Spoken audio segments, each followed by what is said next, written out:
भेद के बढ़ा चला अपने पद। तीव्र है गति चाहे हो क्षति, जीतना है सारा जग।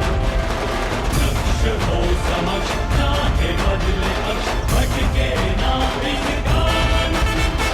मंशा है प्रबल सोचे ये अटल, हर क्षितिज छूले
ये किस प्रकार का व्यवहार है गुरुदेव?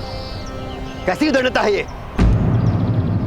महामहिम भीष्म के सामने आकाश मार्ग से आने का साहस कैसे कर सकता है सूत पुत्र?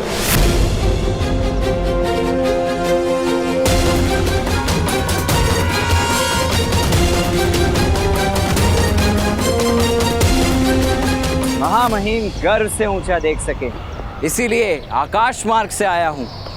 एक सूत पुत्र का ये साहस! पितामह भीष्म और हम राजकुमारों का ऐसा घोर अपमान!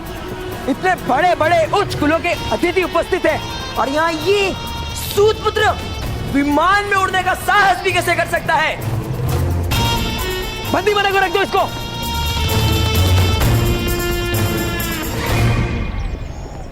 राजकुमार, सूतों का क्या कार्य होता है? रथ चलाना, अर्थात वाहन चलाना। हाँ, वाहन ही तो चला सकते हैं सूत। तो ये क्या है राजकुमार? वायु में गति करने वाला वाहन ही तो है।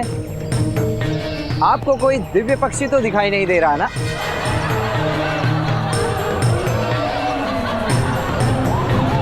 मान रहा हूं कर्ण, हमारा तो अधिकार ही नहीं कि हम वायुयान पर बैठ सके। राजकुमार, महामहिम भीष्म के अपमान के अपराध में कर्ण को दंड दीजिए।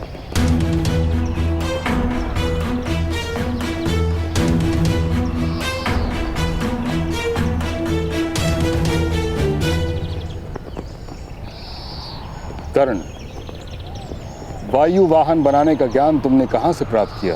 अगस्त्य संहिता में इसका वर्णन है महामहिम। पुरातन काल के पुष्पक जैसे विमान भी आर्य भूमि के इसी आकाश में उड़ा करते थे। भगवान राम भी ऐसे ही विमान में बैठकर लंका से अयोध्या पधारे थे। और वैसे भी ज्ञान के मूल का क्या महत्व? ज्ञान का फल आपके सामने। सूतपुत्र,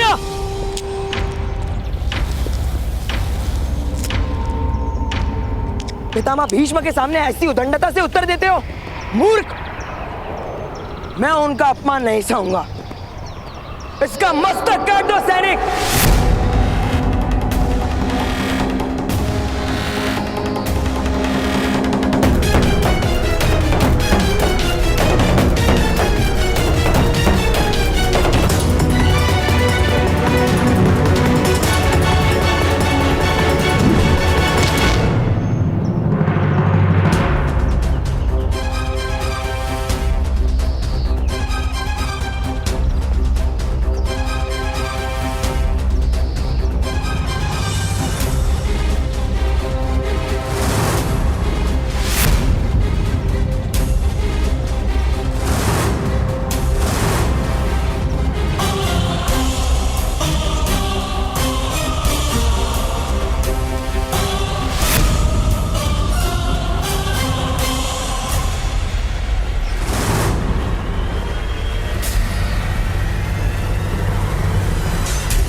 महामहिम, हृदय में करुणा धारण करके न्याय करें।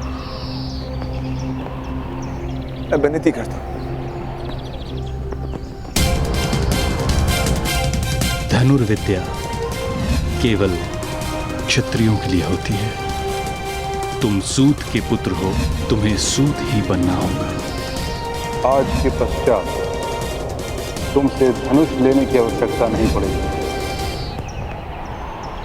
न्याय करते समय करुणा नहीं दिखाई जाती, सत्य और परंपरा का विचार किया जाता है।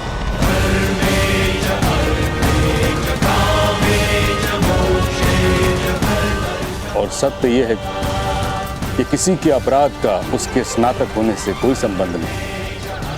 न्याय बाद में भी हो सकता है।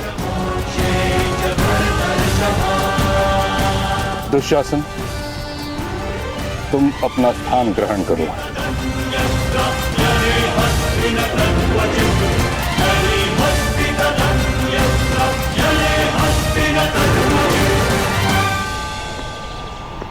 कर्ण, अब तुम अपनी परीक्षा दो। 3 वर्षों से रथ चलाने का अभ्यास कर रहे हो। रथ चला पाते हो या केवल वायु में ही उड़ते रहते हो? मेरा तो जन्म ही आकाश में उड़ने के लिए हुआ है महामहिम। भूमि से बांधने का प्रयास तो आपने किया है। मेरे रथ चलाने की कला का अनुभव तो आपने बहुत वर्ष पूर्व ही कर लिया। यदि विस्मरण हो गया हो तो परीक्षा दे देता हूं।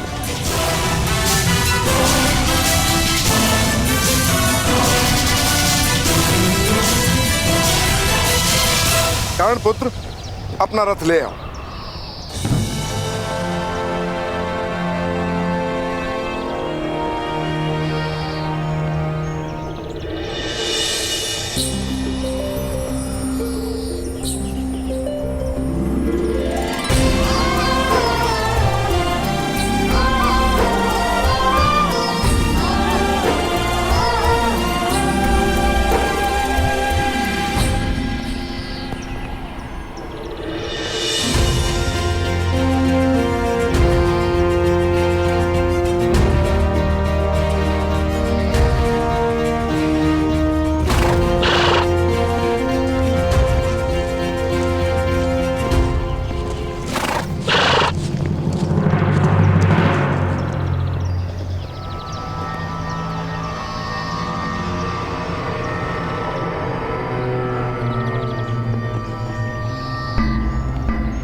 उग्रवाद महोदय, आप सबको इतने घाव किस प्रकार लगे? ये तो सूत होने का दंड है पुत्र।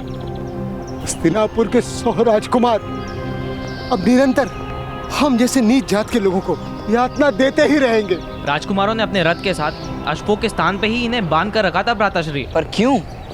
आज जब प्रातःकाल अश्वों को पानी पिलाने नदी पर लेकर गए थे, तभी वहां अचानक सिंहों का परिवार आ गया।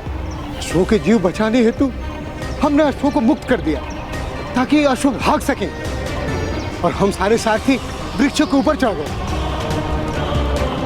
और जब सारा वृतांत राजकुमारों को सुनाया और उनसे विनती की नए अश्व लाने के लिए हमें कुछ समय दे, तो उन्हें क्रोध आ गया और उन्होंने हमें स्वयं रथ खींचने का आदेश दिया।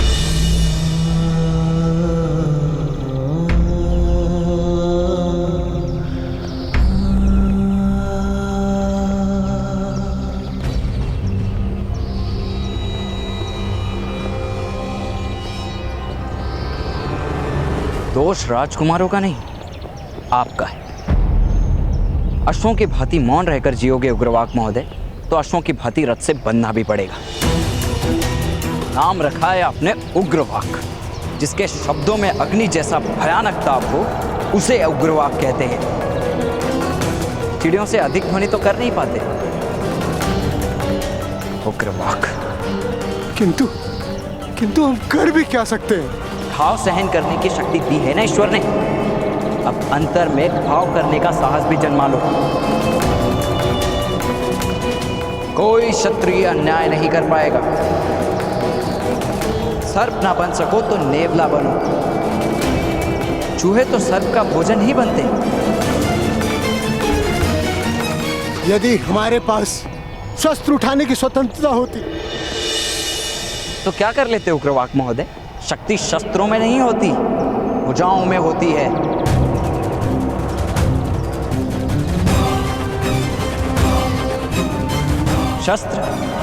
शस्त्रों की आवश्यकता पड़ती है युद्ध जीतने के लिए। सम्मान प्राप्त करने के लिए तो साहस ही पर्याप्त है। देखना है तो आकर देखो।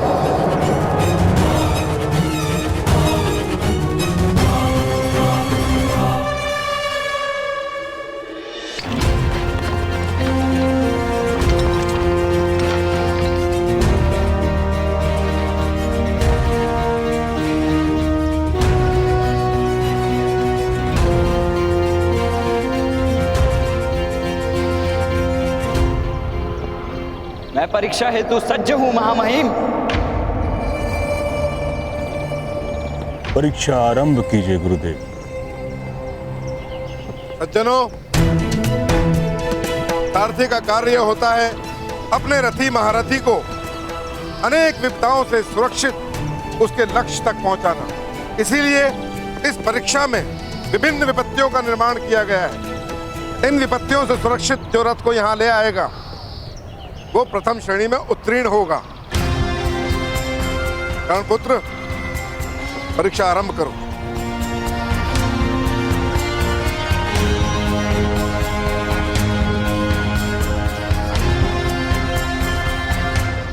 महामहिम, गुरुदेव ने कहा कि सारथी का कर्तव्य होता है कि अपने महारथी को सुरक्षा सहित युद्ध में ले जाए और उसकी सुरक्षा करे।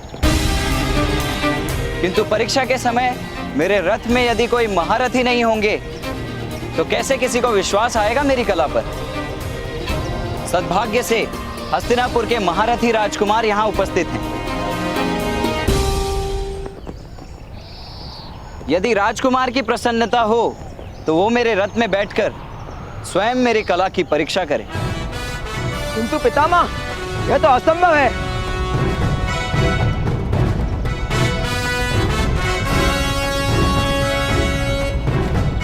यदि राजकुमार में साहस ना हो तो मैं अकेला रथ चालन की परीक्षा दूंगा।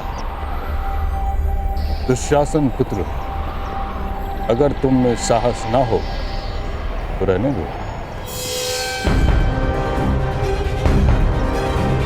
पधारिए राजकुमार, मेरा रथ आपकी प्रतीक्षा कर रहा है।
अरे अरे अरे, गिर गए महारथी। गड्ढे वाले मार्ग का चयन किया है ना। रथ में बैठना सरल नहीं।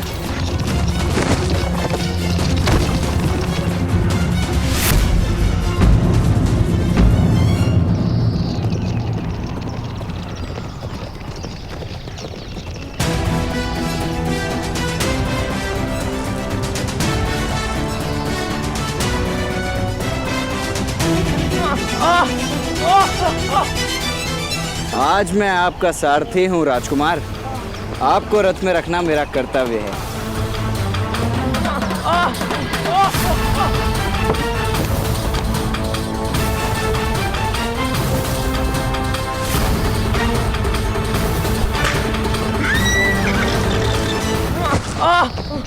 महारथी, रथ को पकड़ के बैठिए। क्षत्रिय वंश को पकड़ने से सुरक्षा नहीं होती।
अरे रे रे, राजकुमार, आपको कोई घाव तो नहीं हुआ ना? हम इस पत्थर को बंदी बनाकर दंड देंगे। आप पधारिए, आइए आइए आइए आइए।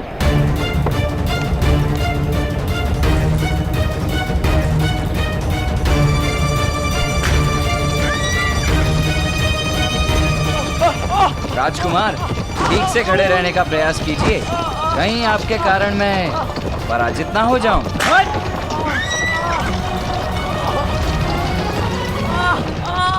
कठिन है ना इस रथ पर सवारी करना, क्योंकि अश्व इसे खींच रहे हैं, मनुष्य नहीं।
मुख धोने के लिए जल का प्रबंध करवाऊं राजकुमार?